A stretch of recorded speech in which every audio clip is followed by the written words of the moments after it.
Thank you very much, Kimberly. Well done. That was an exhausting few hours for you, so you are relieved of your duties. I feel invigorated. So many good ideas.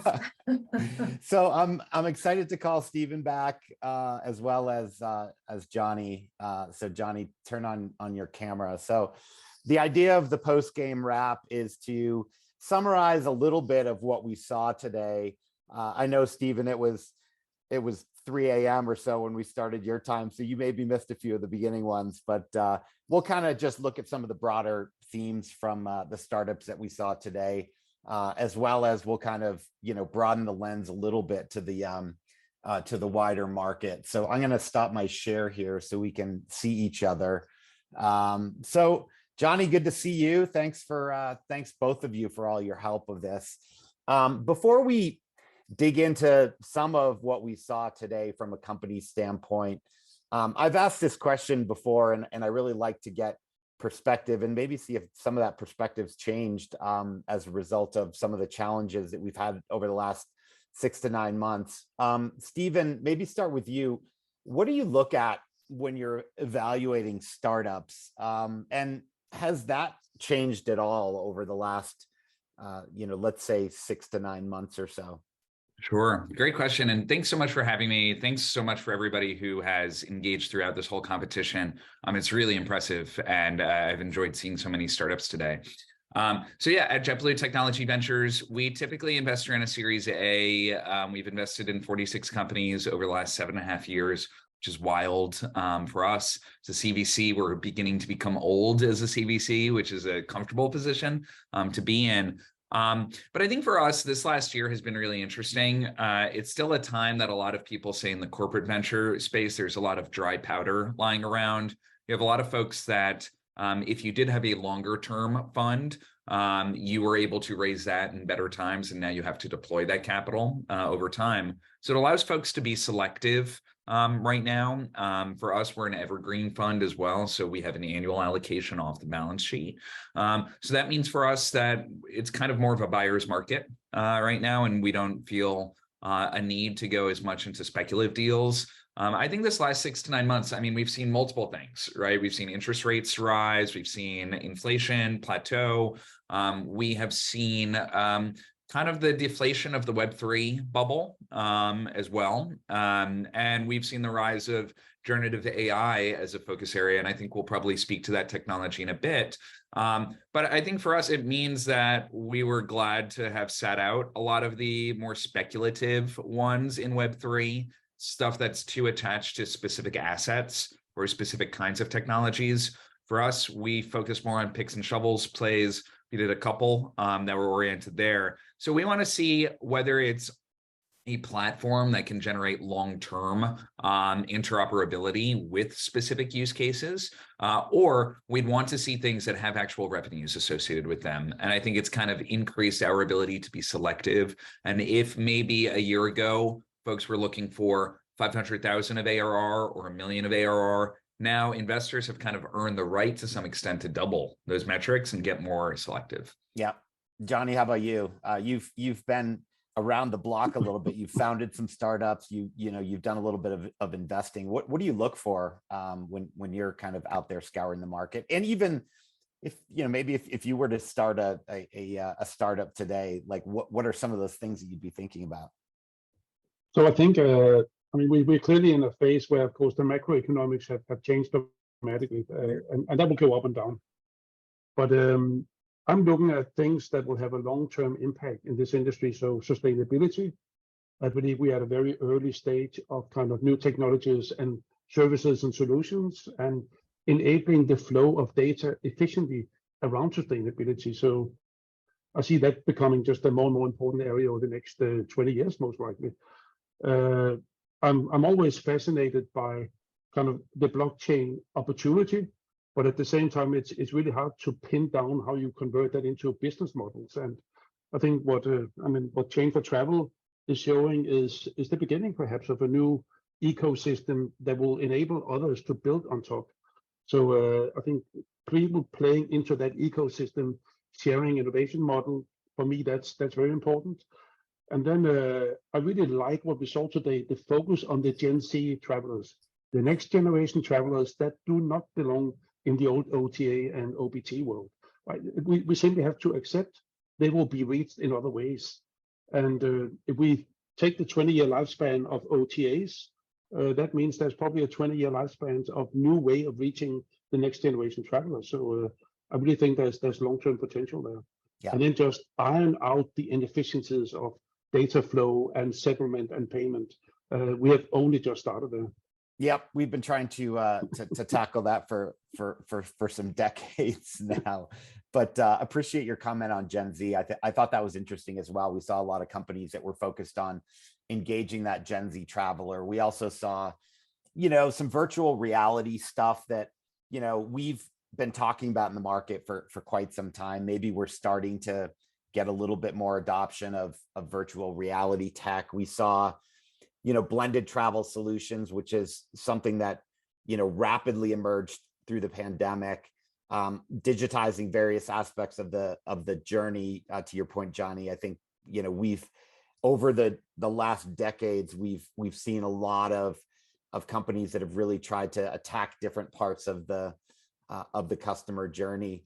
What are some of the areas, Stephen, that you mentioned this at the beginning a bit, but what are some of the areas where you see some of the biggest opportunities, just broadly speaking?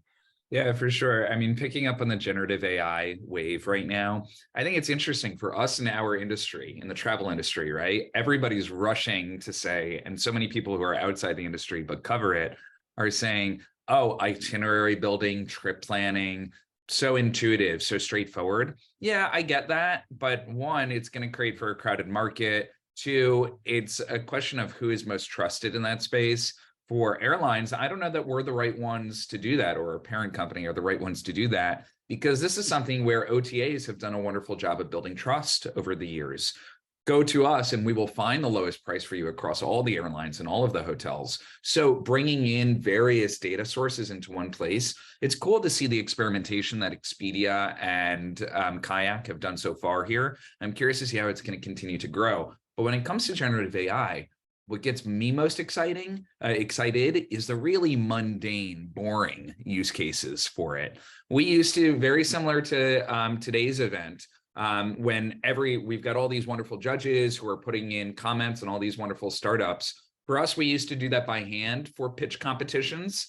An analyst would then have to transcribe all of that word for word and then sanitize it into the feedback that we're going to give to the startups, a process that would take 3 or 4 weeks to actually consolidate all of that. Now that we're using web forms, you can take a reservoir of data like that and have it suggest a response within seconds that then a human gets to edit, gets to sensitize, and things of that nature. So a lot of back office productivity tools. That's where I think the greatest savings are going to be in generative AI, at least for starters. Though there are some really exciting places elsewhere, I would just encourage founders to really think about what is that business case. Is it actually going to drive revenue, or is that a pie in the sky idea? Or is there a real immediate cost saving that we can put on the table? Yeah, so I don't want to share any of our secret sauce, but we did use ChatGPT to kind of analyze all of the startups that we got, and we compared the ChatGPT ranking with our judges ranking, and actually it was relatively similar. We had to go obviously through and do some curating, but it was, it's a great way to really take a lot of data, consolidate, and look for some of the highlights. And obviously at this point we're still doing a lot of curation around it, but I think as generative AI gets smarter and smarter and quicker, and it's going to be, something that's going to really impact the industry. Johnny, what did you not see today? I mean, we didn't see a lot of generative AI startups, and maybe we're early on that wave, but was there something that you expected to see today that you didn't see? So it's funny what as Stephen was just saying. It's not the itinerary generation opportunity that is the big one in my view either. It's actually having the first native generated AI startups. We didn't see that at all. I know there are a few out there. I don't know if they applied or decided to stay in hiding for the time being, but clearly if somebody builds it in natively at the core of that platform, they will have an advantage over time, most likely. I was a little surprised how little we saw in the sustainability space actually. And I'm comparing it with an event I was involved in the Nordic last year, where about 40% of all the startups had sustainability kind of on their business activity. But of course, that's a reflection of the global environment we're in. So it is more important in Europe overall than in the rest of the world. And then at least we didn't see any real new stuff on airline search and booking and kind of management of airline. We saw the usual long list of hotel kind of attacks. And it's just fascinating. At some point, somebody will get it right, because everybody agrees that there's such a room for improvement in the management of the hotel and the infrastructure and the servicing. So I think that was just as usual. But the digital twin thing is the one that fascinates me. That was a very creative play on using kind of smart technology to simplify presentation of complex information. So it wasn't about booking per se, but about enabling new way of sharing information. So that was a nice innovation. So as we saw, we did see some blended travel, which is something that obviously popped up, in an intense way during the pandemic. Are there other trends that, you both are seeing, maybe that were companies that really attacked kind of the problem of the day, and some of that stuff is kind of fading? And also what technologies or problems really were impacted and potentially permanently changed by the pandemic that represent more kind of long-term opportunities for the industry? Yeah, back during the pandemic, there were so many things that were focused on disinfection and testing, things of that nature. There was one, I don't remember who manufactured it, and it might have actually been acquired during the pandemic, I think by a Honeywell type company called the Germ Falcon, that I remember, that you could big roll robot down the aisle, yes. and the wings would expand over the seats, and you'd have that UV light. And I think JetBlue's president and COO actually went on CBS this morning and bragged about it and showed off, because it was very important in that moment to communicate confidence and safety for our customers, who we were trying to get back onto planes for the first time. Now you walk through an airport, you find those mothballed in a corner somewhere. And those were probably, I don't know if we ever purchased one, or, we just partnered with an airline, with an airport on it, but I'm going to guess the unit cost on that was $10,000 to $50,000. So it's not something that I would want to be stuck on the hook, either as an operator or as an investor on for the long run. I think there's, when you emerge from a mindset of one backbone of a technology that's got multiple use case appendages attached to it, that's where I think there are things that are going to last through trends and last through seasons there. So we take a look at all the contactless technology or self-service technology. Customers still want that. It helps to remove friction. But when you classify the value prop as a germ-free check-in, now they might not understand, oh, it's actually a faster check-in as well if I do it on my phone and if I breeze through security. So multiple opportunities to message the value props differently, but if we get too fixated on the problem of the moment, then that doesn't make for a long-term investment. How about you, Johnny?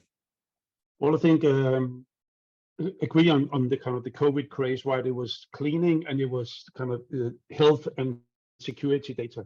Duty of care became very big again during COVID, and now it's kind of dropped down again at the bottom until the next big thing happens. But one area that fascinates me is the unique travel ID. How can we, simplify life of that traveler, and whether it's in the booking, in the airport experience, in kind of in the servicing from the supplier, and in the kind of payment, and doing trip sharing. And I kind of got a vision today. Mount did a good job on kind of trying to expand the sharing economy with their pitch. What if you could start traveling on a sharing basis? Right? You cannot share an airport and airline seats, but you could have share room, you could have shared transportation, and I think this multimodal, where air, rail, car, boats, whatever gets blended into, I want to get from end to end. Just tell me what my options are. That's a big opportunity for innovation. Great. So I want to shift to a quick speed round. So I'm going to ask each of you to listen to a couple of options, and I'm looking for a word or a sentence or two, just kind of getting your thoughts on some of these topics. So I'll preface the first one where we've seen a number of trip inspiration startups over the years, and the vast majority of them have failed. So Stephen, I'm going to start with you. How about AI driven trip inspiration startups? Overhyped.